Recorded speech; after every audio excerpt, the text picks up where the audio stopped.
ആടെ വന്നിട്ടിരിക്കണം. അവിടെ 4 മിനിറ്റ് ഇപ്പൊ തന്നെ ഒരുപാട് തവണ വിളിച്ചോണ്ട് അരമണിക്കൂർ ഇനിയുണ്ട്, 26 മിനിറ്റ് ഇനിയുണ്ട്. പിന്നെ 4 മിനിറ്റ് ആക്ച്വലി പുള്ളിക്കാണോ ടെൻഷൻ ആവുന്നത്? 26 മിനിറ്റ് കൊണ്ട് എത്തേണ്ട ഒരു സ്ഥലത്ത് ഇബാദ് ഭായ് അദ്ദേഹത്തിനോട് പറഞ്ഞത് 4 മിനിറ്റ് കൊണ്ട് എത്തുന്നാണ്. സംഭവം അയാളെ കൂളാക്കാൻ വേണ്ടി പറഞ്ഞാണ്. അല്ലെങ്കിൽ വിളിച്ചോണ്ടിരിക്കും, ആൾ ടെൻഷൻ അടിക്കും.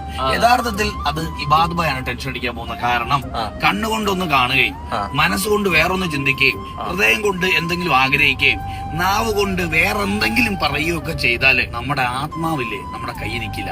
എളുപ്പത്തിന് വേണമെങ്കിൽ പറഞ്ഞുതരാം. കണ്ണുകൊണ്ട് 26 മിനിറ്റ് എന്ന് കണ്ടു.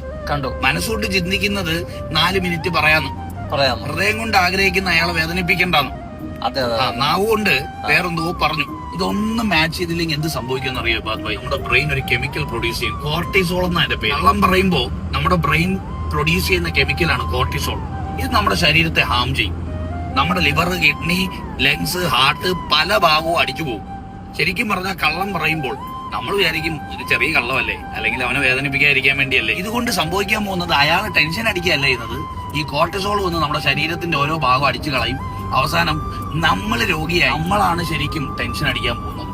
വിശുദ്ധ ഖുർആൻ പലപ്പോഴും പല വേദഗ്രന്ഥങ്ങളും പല ആവർത്തി പറഞ്ഞ ഒരു വാക്ക് സത്യം പറയണം, സത്യം പറയണം, സത്യം പറയണം, കള്ളം പറയരുതെന്നാണ്. ഞാൻ